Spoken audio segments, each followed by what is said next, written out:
The Supreme, so now he's going to go through what are called the 6 paramita. The 6, sometimes people imagine, especially in the West, that enlightenment is just about meditation. And that as long as they do their regular meditation retreats, they're on the path to enlightenment. Ha. According to the sutras, many qualities, apart from meditation, need to be developed. And gradually, in the Mahayana sutras, this was codified into 6 basic qualities needed for a bodhisattva on the path towards enlightenment for the sake of all beings. So these are ethical conduct, patience, effort. We have to have an enthusiasm for the path. If we don't have an enthusiasm for the path, then we won't accomplish anything. So the first paramita is generosity. So we'll go through it. Generosity, ethics, patience, enthusiastic effort, meditation, and supremely wisdom. Wisdom means seeing things how they really are. So now he's going to go through these, but with his own twist. So he says, the supreme generosity is non-attachment. If we only took that into our hearts, that would accomplish the path. Normally, when we think of generosity, we think about giving things, sharing things, and this is very much a part of generosity. Giving not only money and possessions, but also giving our time. If people are in need, that we sit and we listen to them, and that we help them. So this is also generosity. And especially the generosity of sharing the Dharma, in meaning any kind of spiritual understanding that we have, books, anything which we saw on YouTube and that we think is good, or anything that we have that we can share with others if they want to be shared with. I mean, it doesn't mean that we have to force them. We're not going around knocking on doors. But if people are interested, then we can say, hey, I read this really good book, try it. Remind them that in ethics, there is an ethic of non-stealing, and taking a book and not returning it could be counted as stealing. So.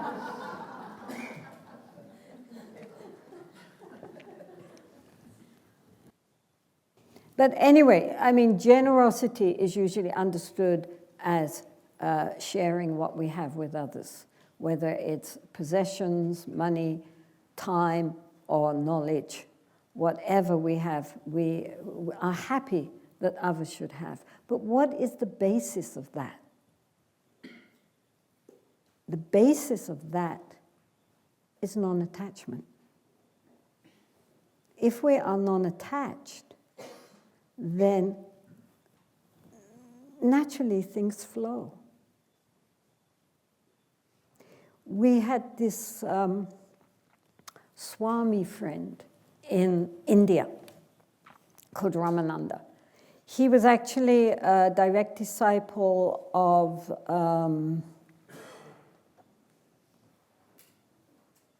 one of the problems of old age is you forget names. He's such a famous Swami. Down south. I'll think of his name in a minute, it'll come to me. Anyway, he was a direct disciple of him, but wherever he was always into the question, who am I? He was in Tiruvannamalai. Who was the great... Ramana Maharishi, that's it. So Ramana Maharishi, he was a direct disciple of his. But whereas Ramana was more into jhana yoga and asking, who am I? this Swami Ramanand was very much a bhakti yoga. He was very much in devotion and faith, and very lovely guy. He lived up near us in a very simple mud-built ashram, very, very simple. But because he was a very impeccable Swami, a genuine Swami, a genuine sadhu, he had quite a lot of disciples, some from the Punjab. And in those days, things were not manufactured in India the way they are nowadays. Nowadays, you can get everything. But in those days, you couldn't get anything. It was very difficult unless somebody brought them in from abroad. And so his disciples would bring him all these sort of goodies from abroad, which you couldn't get in India, all sorts of kind of gadgets and various things. And they would present to him. And he would, you know, open the package and look at it all and be so excited. Oh, wow, that's fantastic. Oh, and he would play with it, you know, and he would really enjoy it enormously. And there would be smiling. And then he would think, and what he was thinking is, wow, this is so nice. Now, who would like to have this? And immediately he would say, hey, you, come here. Here you are. And he just gave it away. His hands were not sticky, you know? It wasn't that what I admired about him, not only that he gave everything away, but that he didn't disdain it. Oh, I'm above this, I'm a sadhu, why are you bringing me this? You know, I don't need this sort of thing. He would have delight, so that the person who had given it to him would be happy that he liked it so much. And then when he gave it away in front of them, they accepted it. So like that, he was genuinely non-attached. So he could enjoy, but he didn't want it. So that, the basis of his generosity was not because he was trying to make merit, not because he even felt pity for the person that he was giving to, or not because he was trying to impress people, but genuinely because he didn't want it. I mean, he was very nice. And if it wanted it, he would probably kept it for a while and then given it away again, but he didn't grasp it.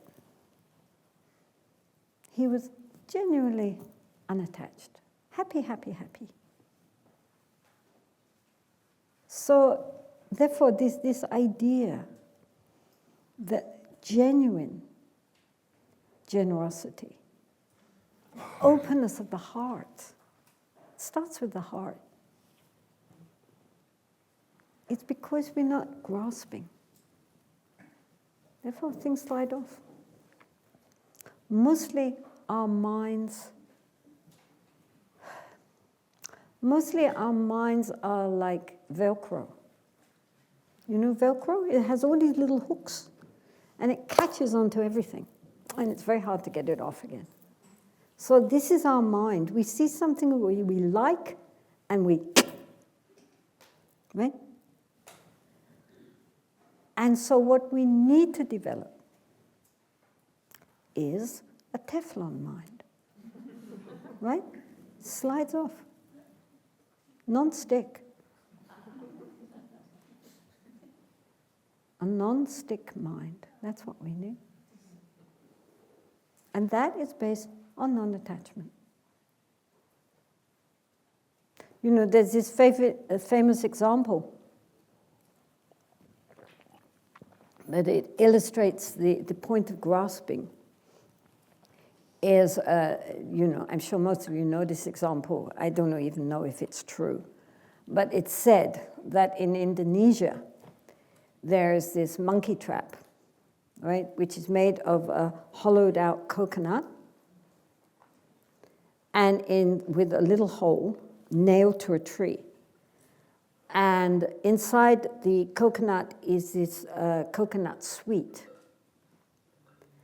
And so the monkey comes along, it smells that sweet, It puts its hand into the hole and grasps the sweet. So now it's a fist. And then it can't get out. So then the hunters come along, and the monkey is terrified and really wants to go. But at the same time, the greed in its mind does not allow it to let go of that sweet. All it has to do is let the sweet go and then it can run. But it can't. Yes, it wants to escape, but it wants the sweet at the same time. This is us. Yes, we want to be liberated, but at the same time,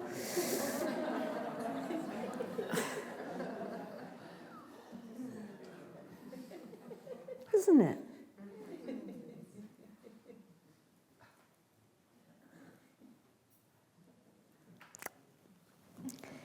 So, the supreme generosity is non-attachment. Doesn't mean we cannot have things. I mean, how's the time doing? Okay. The other story, which I often tell to express this, is about the king and his guru, right? So there was a king in ancient India, and he had a big palace filled with beautiful things and very magnificent, but he was a very devout king. And he had a guru who was very renounced. All he had was a loincloth. The king was all in his silks. He had a loincloth, and all he owned was his wooden begging bowl, his alms bowl. And so one day they're sitting in the pleasant grove of the palace under a tree, and the guru is teaching. And meantime, the servants come running up and saying, Maharaj, quickly, the whole palace is in flames. Please come. And the king says, don't bother me, you deal with it. I am studying Dharma with my guru.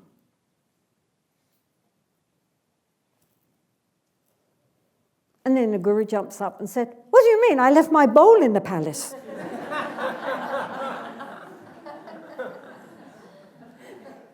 So this is the point.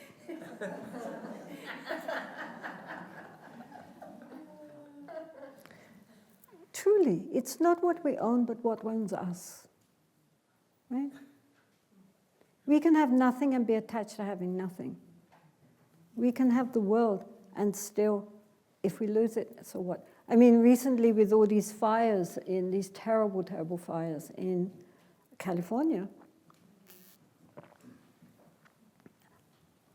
it was, again, an object lesson for people. How much of all that they lost were they really attached to? Because we build a beautiful home, where's the security?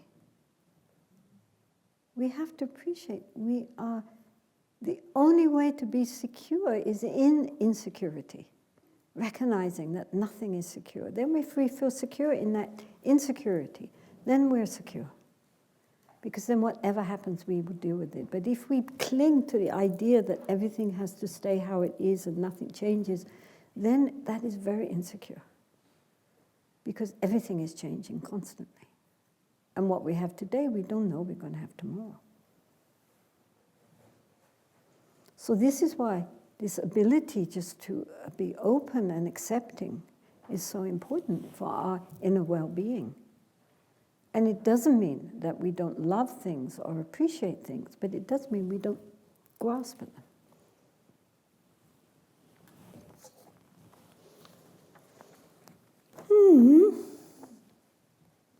So, but I think the Buddha taught generosity as the first of the paramita, as the first of the perfections, because this is something which we can all do, even if we don't have patience.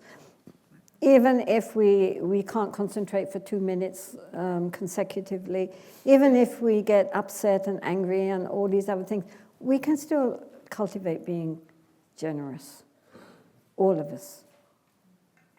Not only generous of money and things, possessions, but generous of time, and just have a heart which is ready to accommodate other people's needs as much as possible. I mean, that open generosity of the heart, it starts in the heart. This is why he says that the supreme generosity is non-attachment. It starts from our own inner responses, our own inner openness.